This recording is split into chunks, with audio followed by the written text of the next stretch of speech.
This is Retro Sports Radio. Visit RetroSeasons.com for more sports history.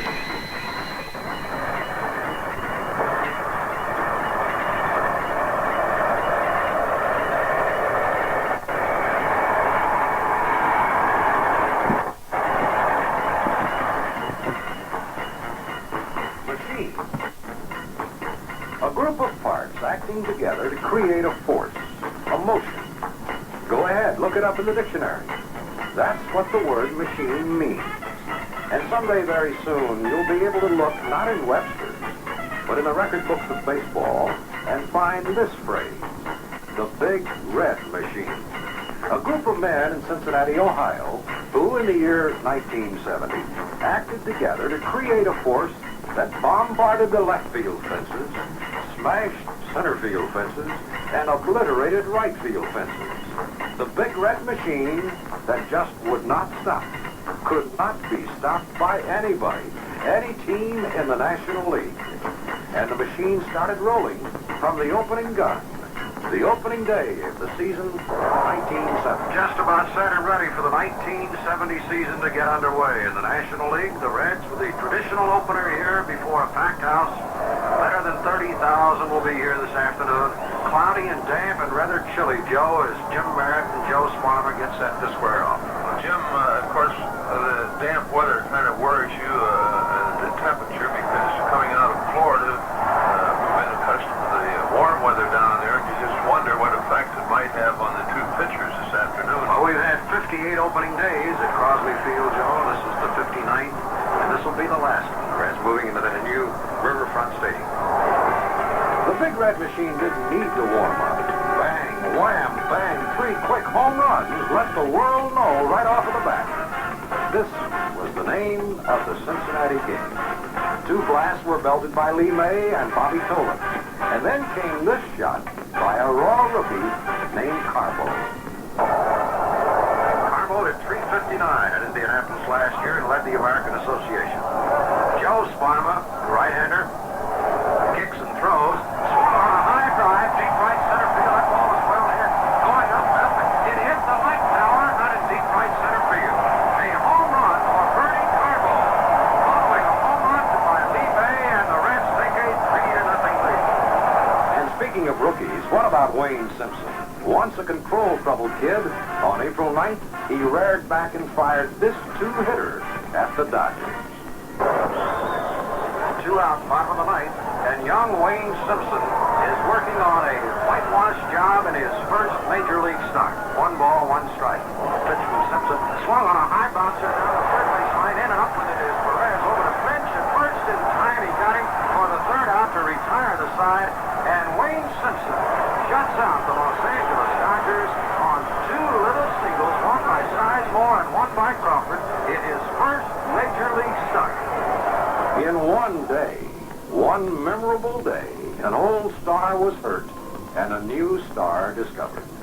The great Jim Maloney ruptured the tendon in his left ankle, but 19-year-old Don Gullett discovered the greatness in his left arm. This is the 8th inning. The Reds are leading 10-2.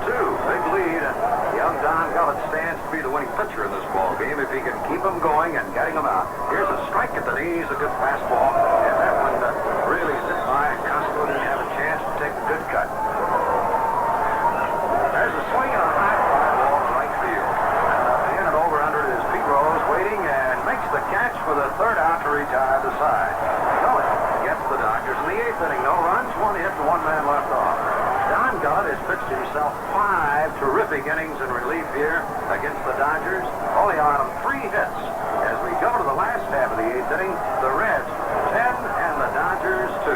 Very sad report on Jim Maloney. He was ruptured his Achilles tendon in his left ankle. So a real, very serious injury to Jim Maloney. Well, that's what it takes to make a great machine. One part stops, the others work just a little better, a little harder, taking up the slack. McLaughlin, Merritt, Nolan, Simpson. All the pitchers stayed in their pitching, and the hitters, boy, they did some hitting. One out, Gullett at 3rd base here in the 8th inning, and the Reds are leading by a score of 9-5, and here's Pete Rose. Bill Pappas on the mound for the Braves, the 3rd Atlanta pitcher. 2 balls.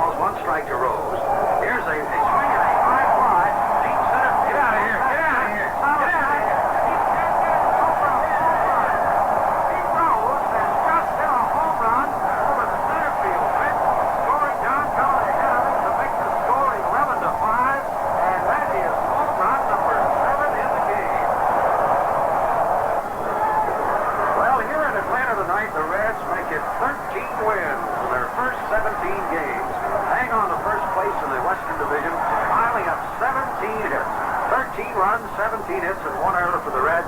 8 runs, 11 hits, and 1 error for Atlanta. And 10 home runs were hit in this ball game here tonight. Boy, what a fast getaway this Big Red Machine was making. Their heavy artillery was the talk of the sports world. If Bench didn't bang one out, Tony Perez did.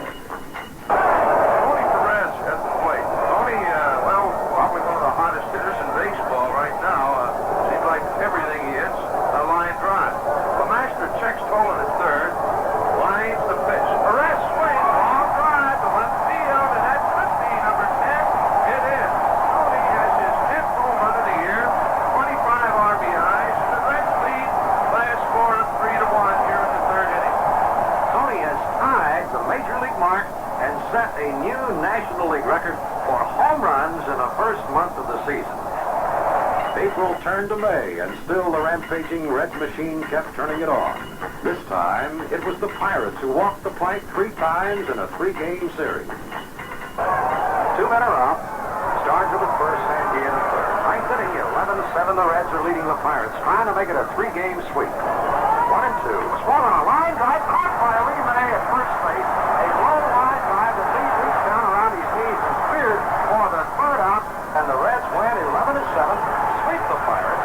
Friday night it was Wayne Simpson and a 6-4 win, and last night Jim McLaughlin hurls a complete game and gets a 7-2 victory. And this afternoon here, the Reds make it 3 straight over the Pirates, 11-7, and now have won 19 of their first 25 games. It doesn't matter much who else hits. If Rose doesn't hit, the Reds don't win. That's been the story in other years, and Pete Rose hit. But this year, Pete was off to a slow start, and the fans were talking mostly about the other hitters in the Reds lineup. Well, Mr. Rose did sharpen up that fabulous batting touch, and as usual, he did it with style. Jimmy Stewart at first, and here's Pete Rose. Ninth inning, score tied 5-5. Ferguson Jenkins going all the way for the Cubs. The Reds have gotten to him for 10 hits, but he's still out there pitching. 2 balls, 1 strike. And the pitch to Pete swung on a high fly, deep left center, and hit.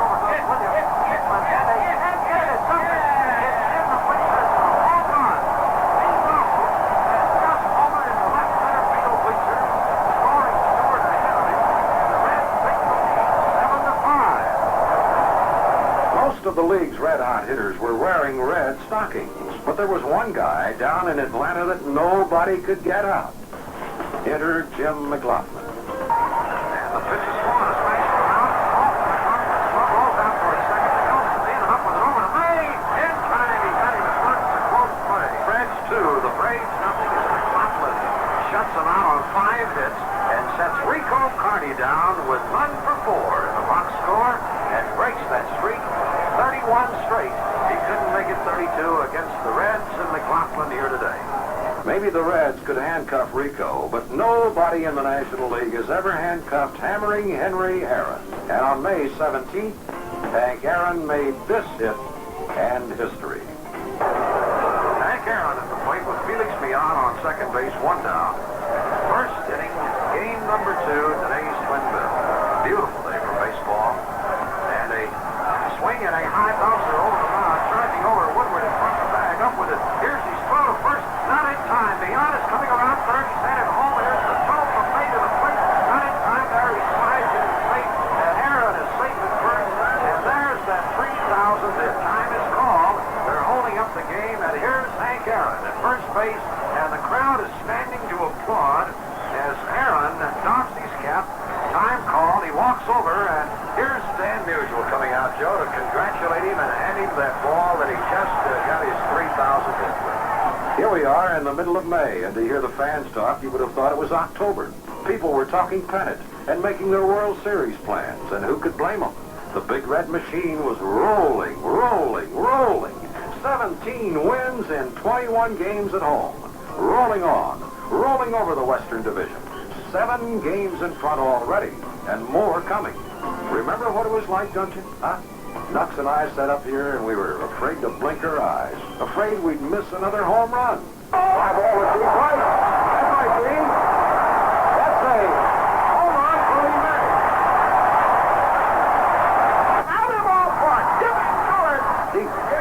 goes big. To the wall. It is in the seat, the home run for Tony Perez. Fly ball it up. The big. Yes, sir. It's a homer for Johnny Dick.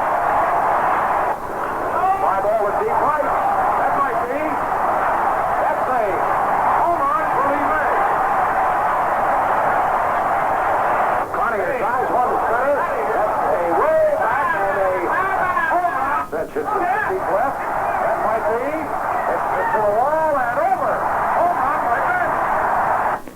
With this heavy bombardment, no wonder the month of May ended up 20 wins and only 8 losses. Capped by Jim Merritt's mastery of Montreal to become the season's first 10-game winner in the majors. 2 men down, the bases loaded. The Reds are leading 6-4 here in the 9th inning. 1 strike to go, and the Reds will rack up another victory over the Expos. Here's the windup of the pitch and a swing on out. Ball to third. Perez over up with it. To his left, makes the tag to first in time to get Sullivan and retire the side. And the Expos threaten in the 9th inning, but they don't score as Wayne Granger sets them down and gets Sullivan on that high bouncer. Tony in and over to his left to make the play, and they leave him loaded in the 9th inning. No runs, a hit and an error, and 3 men left, and the Reds win it 6-4 and sweep the Expos to make it 36 wins in their first 50 ball games. Boy, what a difference 1 year can make. Last year, it was the amazing Mets. This year, the amazing Reds. Out here in the 9th inning, the Reds are leading 10-2, and here's Simpson's first pitch. High and outside, ball 1. There's a swing and a high pop of foul off the third base line. And over under it is Ward. Ward is calling for it. He's there. He makes the third out. And Simpson sets the Mets down in the 9th inning. The Reds win it 10-2 and sweep the series from the Mets 3 in a row. 31. Count them. 31 opposing pitchers had taken the mound at Crosley Field against our Big Red Machines, and 31 had taken an early shower. Shell-shocked victims of the Big Red Blasters. But finally, on June 21st, the Dodgers' Don Sutton went the full 9 and beat the Reds 9-3. The first opposing pitcher to go the route at Crosley Field. Well, we snapped out of it quickly, like we always snap, with the long bomb. Home runs 100, 101, 102. Helped to cut the Giants down to size and were hit by Perez, May, and an unsung hero named Al. Here's Al McRae. 2 men are out, nobody on base. 3-2, the Reds are leading the last half before the ninth. On the mound, the Giants, Mike McCormick. Here's McCormick's next. And a high fly to left field. Down near the corner and back and over. Henderson up the stairs. Can't get it. It's on the screen. A home run. Al McRae has just lifted a high fly down the left field line and cleared the top of the fence for about 10 feet. About 5 feet inside the foul pole, and the Reds lead 4-2. How do you say goodbye to an old friend? There are a lot of ballparks that are just like a lot of other ballparks. Bland, no personality. But nobody could ever say that about Crosley Field. There was more than fond memories within her walls. There was history. An entire era of our national pastime came to a dramatic close on June the 24th. Johnny Bench's home run is just granted a 4-4. And Mr. Marichal is now allowing the Reds 9 hits, and we got a brand new ball game, 4-4, here in the 8th inning. 2-2 to May. On deck, Bernie Carbo. The outfield around the left and deep. Now the pitch is swung on a high. Yeah. That ball is up. It's up. It's over the center field fence. A home run for Lee May. And the Reds take the lead 5-4. On the last day of June, the Reds officially opened their spacious new showcase, Riverfront Stadium, baseball's finest facility, with 51,050 fans looking on, and the flags flying and all that fanfare. You just knew something had to go wrong. And it did. The Braves spoiled the script 8-2. On July 1st, however, the Reds got revenge and beat Atlanta 9-2 for their first stadium victory. Years from now, people will be guessing which of those big muscle men on the 1970 Reds hit the first home run at Riverfront. Was it Bench, May, Perez? Guess again. Tommy Helms stepping in. Reed's first pitch is a ball high and outside. Nobody out, line at first. 6th inning, Reds 4, Braves nothing. Now the pitch, swung on a high. Hey, I can throw it.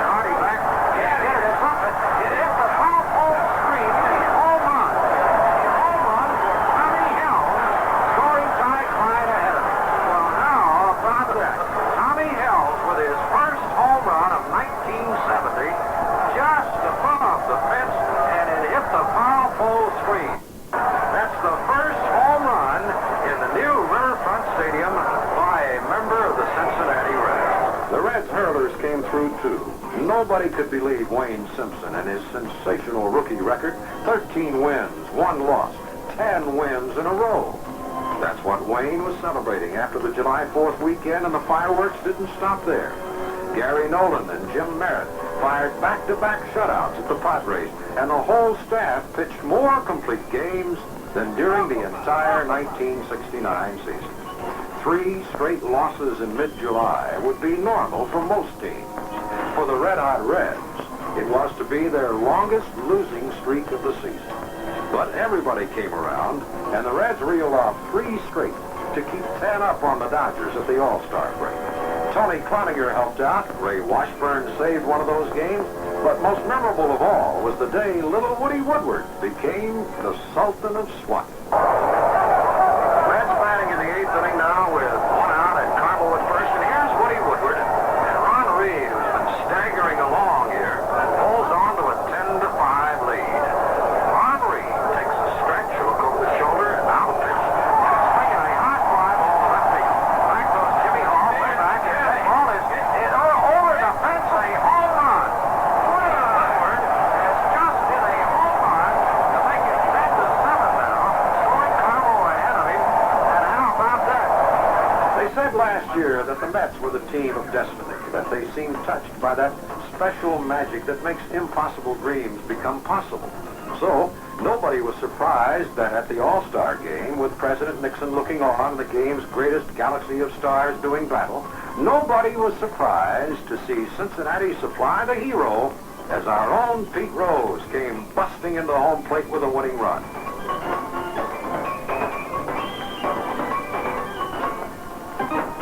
The second half of the season began with the Reds traveling to Pittsburgh for the Pirates' first game in their new Three Rivers Stadium.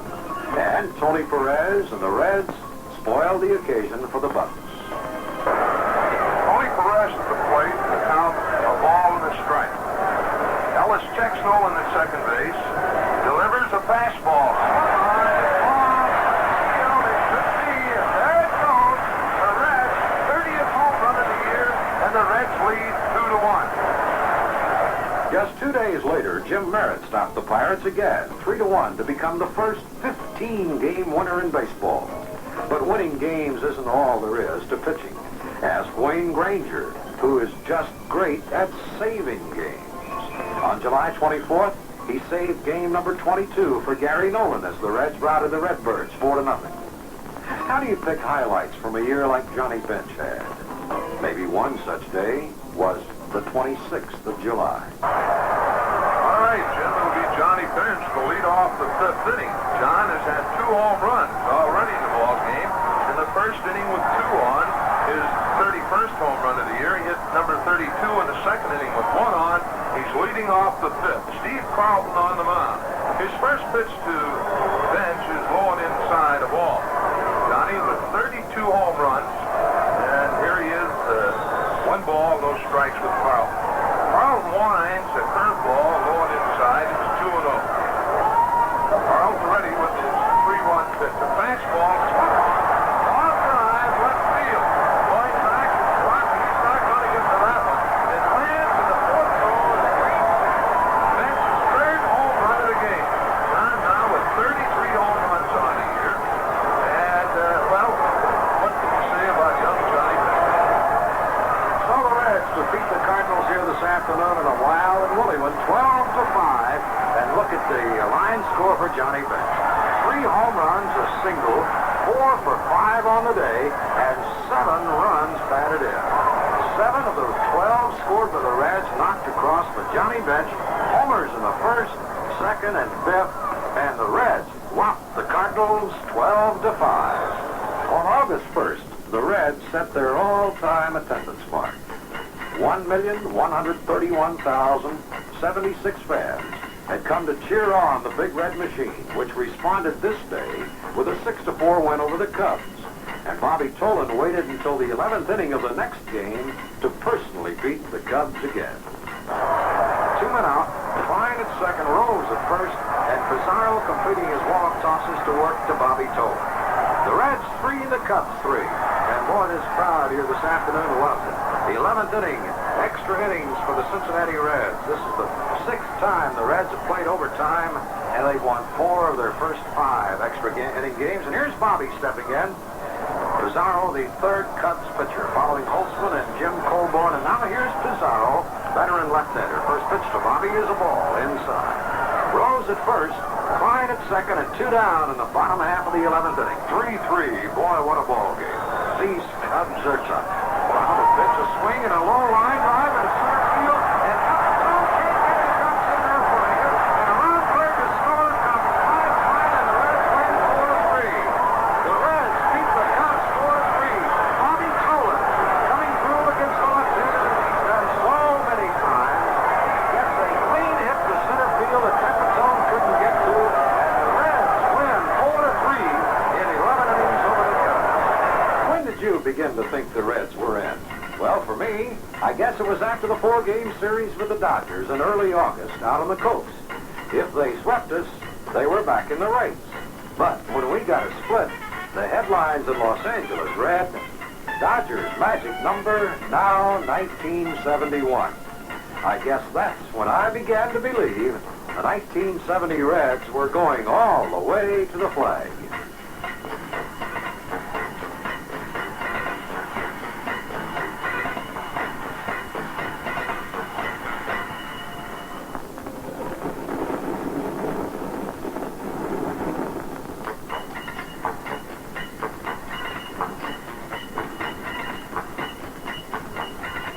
With the Dodgers dead and buried, the question was not whether the Reds would conquer the West, but when they would do it. The only thing that could possibly stop them now was injuries. The Big Red Machine may be a lot of things, but they are not superstitious. And on the 13th day of August, Bench and May gave that fact some dramatic proof. Listen. 297 average. He can do it all. The pitch, he swings, fly ball to left. Could be. It's third. It's a homer for Johnny Bench. And another barrel of marathon and number 40 for Josh. And the boys right up in the dugout to greet him. A home run for Johnny Bench.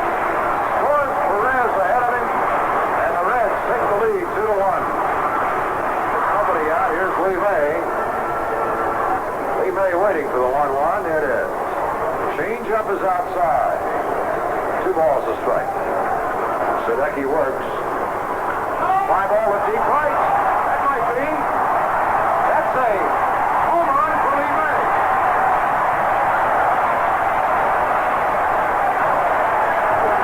That's 25 for Lee and 55 gallons of Super M.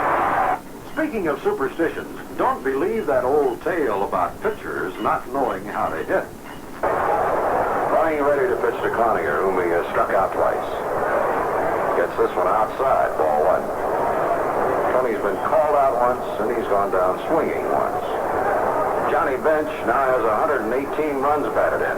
He's batted in all 3 today. Cloninger drives one to center. That's a way back and a home run. Oh, no, hit the top of the fence and bounced back. No, it didn't either. It hit the seats out there. Over the top of the fence. A home run. Great day in the morning. Did Tony clobber that thing? Maybe no victory is quite as sweet as victory over the world champs. 9th inning, 2-1 Mets. Ryan sets pitches. Pitch lines one down the right field line toward the corner. Svoboda, come out there. Fair ball up against the fence for a hit. This Tolan around third. Svoboda throws toward the plate. And Tolan scores, and the Reds take a 3-2 lead. Bench doubles to the right field wall. Klein and Tolan score, and it's 3-2 Reds in the ninth.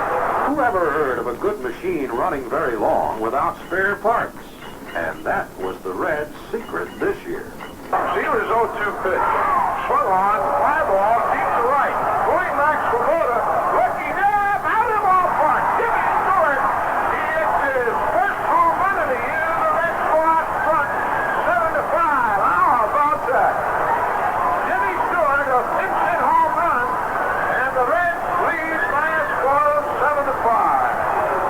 there's one guy the girls love and the pitchers hate. It's Bernie Carbo. Bunting, set, pitches. Slow curve and it's hit to left. Deep. Back goes Briggs. To the wall. It is. In the seats, a home run for Bernie Carbo. Bernie Carbo hits one to the opposite field. Number 21. Scoring bench and May ahead of him. And the Reds take a lead now of 6-2. And here's Carbo crossing the plate, collecting another barrel of marathon for Bernie. 2 home runs in the inning. It's now 6-2 Reds. And coming up, Tommy Helm. Ask Sparky Anderson what he does when he wants a game saved. He picks up the phone and calls for Granger, who saved 30 games through August. Wayne walks that way to the plate to get the ball back from bench, said something to Shag Crawford, and turns and walks back to the hill. He's 3-0 to Staley with Brand at third base. Before at first, Wayne gets his sign. Here's his pitch. Strike call. He got it right over it, 3-1. You have to figure Staley to be taking in that situation.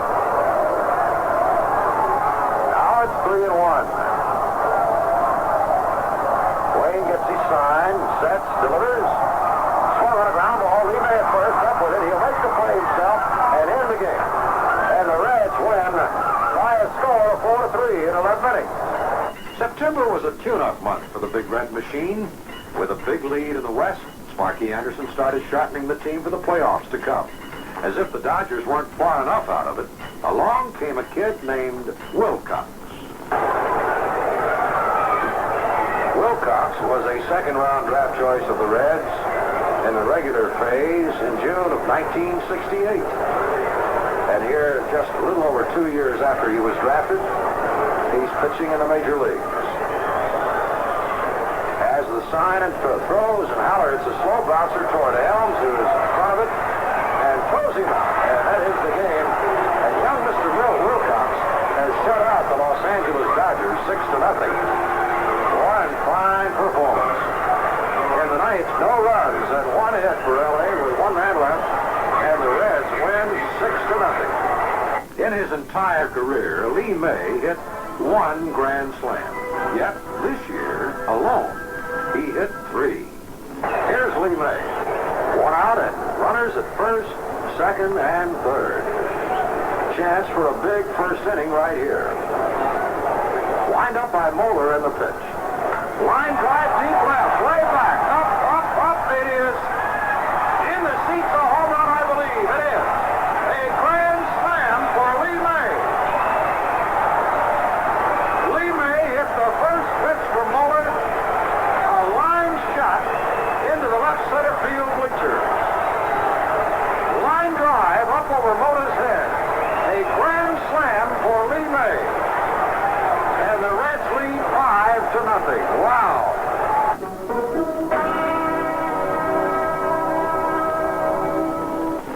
Chatting with Lee May in the dugout. Lee, congratulations on a big home run. Thank you very much, John.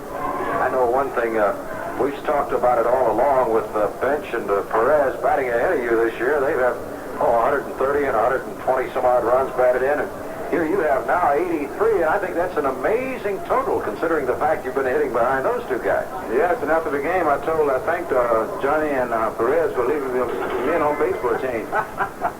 At least you had something to swat at, didn't you? Right. I didn't know whether the ball was going to clear the fence or not, Lee. It looked like it was just over the top of the fence. You hit it so hard, but so low. Right, I didn't think it was going to make it either because I thought a motor going back to the wall, and he leaped, and I thought it was going to be off the top of the wall, but I saw that it managed to get up under the bar some kind of way, and I was proud of that. This was it, the battle between the Pirates of the East and the Reds of the West. At stake, the National League pennant for 1970. Both clubs were hungry for it. The Reds hadn't won it in 9 years. The Pirates hadn't won it in 10. Tension. That's the word to describe this meeting and the way to describe the first 9 innings of that opening game in Pittsburgh as Doc Ellis and Gary Nolan threw bullets. And it all came down to who would break it open in the 10th. A 1-2 pitch. Fine swings, hits it into right center field. It might be extra bases it is. Flying on his way to second. He could get three. He's around second. On his way to third, and he's in there. On a close play, a good throw to Rich Hentner, but Ty just didn't get there. Then with 2 out and Klein about to die on third, Mr. Reliable stepped up. Pete Rose at the plate, the Pirate infield pulls in. Rose is 1 for 4. First pitch outside of ball. Ty Klein, a pitch triple. The Reds have their first real good opportunity to go out in front in this ball game. 1-0 pitch. Rose swings, drives it into right field, and the Reds lead 1-0. After Bench was walked intentionally, the Bucks tried to get Lee May and couldn't do it. 1-2 the count now to Lee May for the 0-2 pitch. Swung on, line bell on the left field line. Rose will score. On his way to third is Bench. The ball's by Jeter. Bench will score easily, and May at second base with a double. The Reds lead 3-0. So that was game 1, and the Reds won it 3-0. And I talked to Ty Klein after the game. Ty, I have to think that you gained a lot of respect from a lot of baseball fans everywhere for that big hit you came up with in the 10th inning to start us off to the victory. Well, I sure hope so, Jim. The bench was really excited the whole game. Everybody was up and chattering on each play, and everybody was really excited. In fact, when balls would hit their outfielders and infielders, everybody would start cheering, and there was a tremendous amount of excitement on the bench, and all the fellas have to be given a great deal of credit for everything that they've done. We've pulled together all year. We've been a real fine unit, and everybody's done their job, and it's just been a tremendous year, and we just hope things will continue, and we'll have a tremendous series. It's game 2, and if ever one man dominated one game more than Bobby Tolan did this day in Pittsburgh, well, I've never seen it. Listen. Good pitch. Swung on, a bouncer over the mound, and into center field, a base hit. Tolan makes the turn at first and holds as the Lou fields the ball in a hurry. The pitch, Tolan goes, and a pitch out, but Bobby is there. The ball's into right center field. Tolan could score. He's to third, and Gramus is holding him up. And the throw gets by Sanguin and bounces off Walker's leg behind the plate, but Tolan is held at third base. The stretch of the pitch. Going inside, it bounces away from Sanguin, and Tolan scores 2-1 pitch. Swung on and hit deep to center field. Matty a little chasing. Going back, he looks up. Bye-bye baseball, and Bobby Tolan hits the first home run of the series, and the Reds lead 2-0. Tolan hits a bouncer over the mound, up the middle end, the center, and another hit for Tolan. His third of the day. Big turn, puts on the brakes as Lou dared him to try, and Bobby thought better of it. Tolan leads the pitch. Perez, it's a smash flare by the third base track down the line in the corner. Tolan digging for third in the corner up to the side. The Tolan's going to try to score. He stops down the throw of the plate, and he scores. Guess who was my star of the game? Bobby, have you hit a ball any harder than the one you hit in the 5th inning? I don't think so, Jim. I know I hit the ball good, but I said this was a big ballpark. I didn't know the ball was going to go out tonight until I got to first base. Saw maybe a little about 15, 20 feet from the fence, like he knew it was done, and I was real pleased about it. Yes, you had to be. Bobby, what are the chances of the Pirates now? Would you kind of hate to be over in that dugout, wouldn't you? This is true. I know it's tough for them to come over to our ballpark, and I expect them to take 3 straight games from us, because I don't think any team in the National League could come over there and take 3 straight from us this year. It's going to be tough for them, and all I know is them is don't like our situation. You kind of like it. I love that. Well, 2 down, 1 to go, and home to Cincinnati we go to try and win it. In this one, the Pirates got 1 run in the first, their first and only lead in the 3-game series. But how brief it was with the big red machine. They brought out their back-to-back home run guns. Next pitch to Perez, 1-2, is swung on, hit deep to left, right base, starts to look at it, it's out of here. Home run. Tony Perez collects 55 gallons of Super M for a home run, the second in the series for the Reds, and if you count all up, that's Tony's 41st in 1970. And Bench hits it to deep left, and right field, hits it to the wall, and over. Home run by Bench. Back-to-back home runs by Tony Perez and Johnny Bench puts the Reds ahead 2-1. The Bucks tied it, and it stood 2-2 until Klein walked and Rose singled in the 8th to set the stage for the biggest base hit in Cincinnati history. The count, 2 strikes to Tolan. Now the stretch. Here's the pitch. Sidearm, ground ball into left field, a hit. It's flying around third, up at the ball starts, and here comes the throw, and he is safe at home. The Reds lead 3-2. That was the tiebreaker, and now it was Cincy, bar the Bucks. It all fell on the broad shoulders and strong left arm of a 19-year-old kid who wasn't a kid anymore. 19-year-old Don Gullett is called in from the bullpen. There are 2 men out with Clemente on third, and the batter out Oliver. He's pitching to Oliver. Swung on a ground ball at Hill. He'll flip it to May. The Reds win the National flag. And the celebration breaks loose. A hard ground ball at Hill. He raced over, underhanded it to May, and the Reds mob Don Gullett. They are all over it. They pick up Sparky Anderson. Up in the air goes Sparky on the shoulders of the Reds players as the Reds win the National League flag. They're mobbing each other in front of the Reds dugout. The crowd very orderly and staying back as the Reds rough up the National League pennant as Don Gullett, Wayne Granger do the job in the 9th inning. They beat the Pirates 3-2. We're chatting with Johnny Bench in the dugout when he got a little champagne, did you, John? All over my body. Well, sweet it is. I hope that microphone doesn't short out your hand, John. I got them while ago while they were on TV. And they got you right back, huh? Yeah. John, congratulations. Thank you very much, Jim. Thank you. Let me get the champagne. Can you see? I hope. I'm able to see tomorrow. I love it. It's beautiful. They're wasting it, though. I'd like to taste it. Tell him just wait a little while there. You can taste a little of it in a few minutes.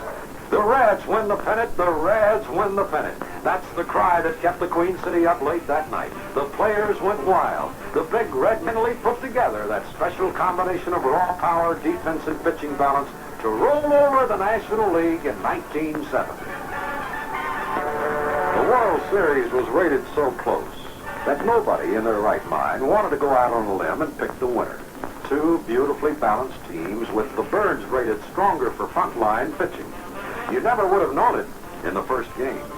The Big Red Machine tore into the Orioles for 3 quick runs. There's a curve hit to right field. Robinson will have it bound by him up against the fence. Tolan with great speed goes to second base and will hold there with a double. Tolan lines a curveball off the wall about 380 feet away on the first hop. And that's the first base runner of the day.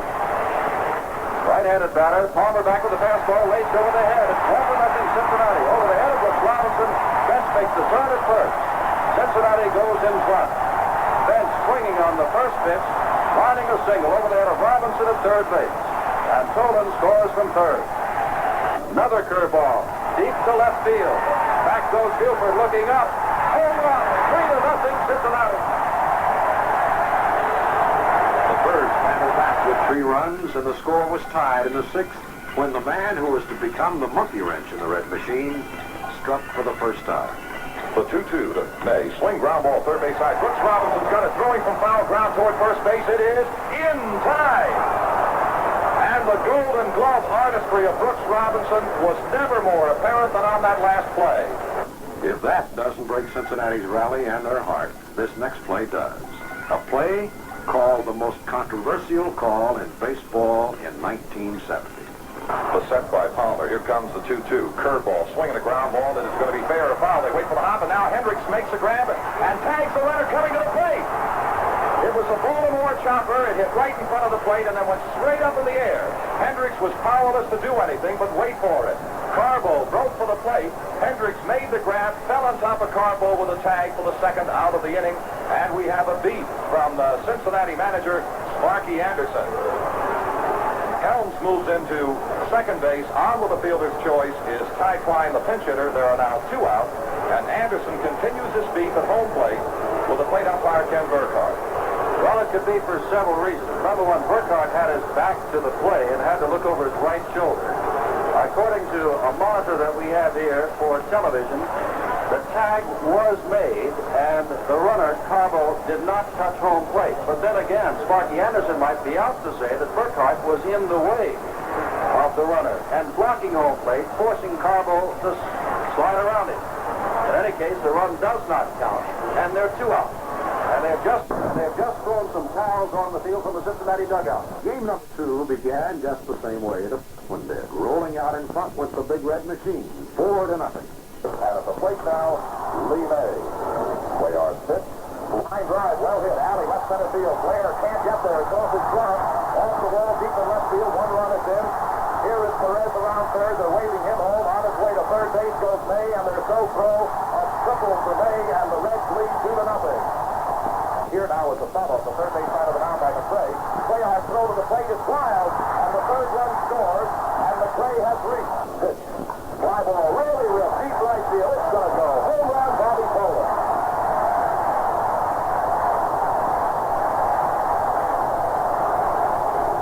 But again, fate stepped in. Fate in the person of Brooks Robinson, who once again robbed the Reds. The pitch to May. Ground ball sharply hit. Brooks Robinson knocks it down to third. Throws to second. That's one. Now to first. Double play. The long way round. Brooks Robinson to Johnson to Bruce Powell. And Stevens on one pitch stops the Reds in the third inning. Once again, a defensive gem by the incredible Brooks Robinson seemed to signal a Baltimore rally. 5 times they scored in the 5th, and when the Reds tried to get the lead back, in came reliever Dick Hall to slam the door. Pete Rose kneeling on deck, hoping to get a chance to bat. 6-5 to score. The pitch. Ball is hit to center field. Paul Blair going way back. Toward the running back. Turns. Looks up and held it as he hits the wall. Jimmy Stewart with amazing power to center field, and Paul Blair with a patented golden glove catch in deep center field. For the Reds and their fans, those 2 losses at home were hard losses to take. Because now, the action shifted to enemy territory where the Birds are mighty tough to beat. Buford started off with a walk. Belanger fly to right. Boomtown was jammed and fouled out to Johnny Bench. And then on the hit and run, Robinson laced a line drive single to right field. Buford raced over to third base. And on the 3-2 count, Paul Blair walked to load the bases in this scoreless game. Cloninger looking in to Johnny Bench. All the runners edging off. Cloninger ready to throw. Drive out over the alley in left center field. It'll rock the Freeman. Picked up by Poland. 1 run scores. 2 run scores. The ball comes into Tony Perez. It is 2-0 on a double by Brooks Robinson. And what a series he is having. Frank Robinson, who used to play for Cincinnati, went to Riverfront Stadium and didn't have a hit in 9 tries. He came home to Baltimore's Memorial Stadium, where it's been since 1966. Had a perfect hit and run single and scored a run in the first and a home run here in the third. Swung on deep right. Well hit. Rolls back. Warning back. And it is a homer. Homer for Dixon. 3-1 pitch to Bench. Drilled. A line shot that Brooks Robinson dived and grabbed in his glove for a third out to his side. What a play. Wow. Boy, that Robinson is something. Granger plants his foot on the rubber, gets his signal. Blair, Brooks Robinson, and Johnson lead. Here's the pitch. Swinging a fly ball. Might be a grand slam home run. Score now is 8-1 Baltimore.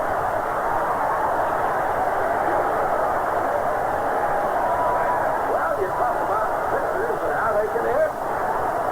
0-2. Next pitch. Drilled in off the glove of Perez. As he moves for it down the line. Now he's in the score. Digging for second is Blair, and the throw there not inside. And a double.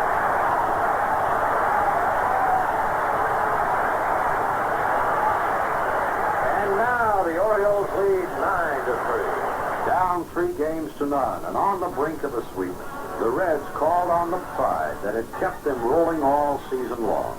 In Game 4, the lead seesawed back and forth. The pitch. Swung on line into right center field for a hit. The ball is going all the way to the fence, extra bases. May to second, he's to third. He's around third scoring. Concepcion headed for third and is there sliding with a triple. Palmer stretches and delivers. Swung on a ground ball up the middle to his left. Belanger dives, knocks it down, picks it up, can't make the play. And Poland scores, Rose is safe at second, and May is on at first. 2-1, the Reds lead. That's a hit and an RBI. Frank Robinson at first, Booth Powell at second, 2 out. 2-2 tie, and 2-1 to Brooks. Nolan shakes off one. OK's the next one. Here it is. Swung a hit up the middle, and into center field for a hit. Powell rounding third, and the ball gets away from Nolan. Brooks, Frank Robinson going to third, Brooks Robinson into second, and the Orioles take the lead, 3-2. Then in the eighth, with the Orioles up 5-3, Lee May, Mr. Clutch Hitter, so many times before, stepped up to the plate. Reds with runners at first and third, nobody out, and Lee May tossing aside the weighted bat and strolling up toward home plate. And strolling back to the NBC microphone, Jim Simpson. All right, Jim. Lee May, during the regular season, hit 34 home runs. Back in 1969, he hit 38 home runs. A home run here would catapult the Reds into a come-from-behind position and a 6-5 lead. Earl Weaver knew this would be a tough eighth inning, and thus far it is. With Tony Perez at third, Johnny Bench at first, none out. Baltimore leading 5-3 in the fourth game of the World Series. And Eddie Waters ready and throws. Long drive, left field, back, it's gone. Cincinnati leads.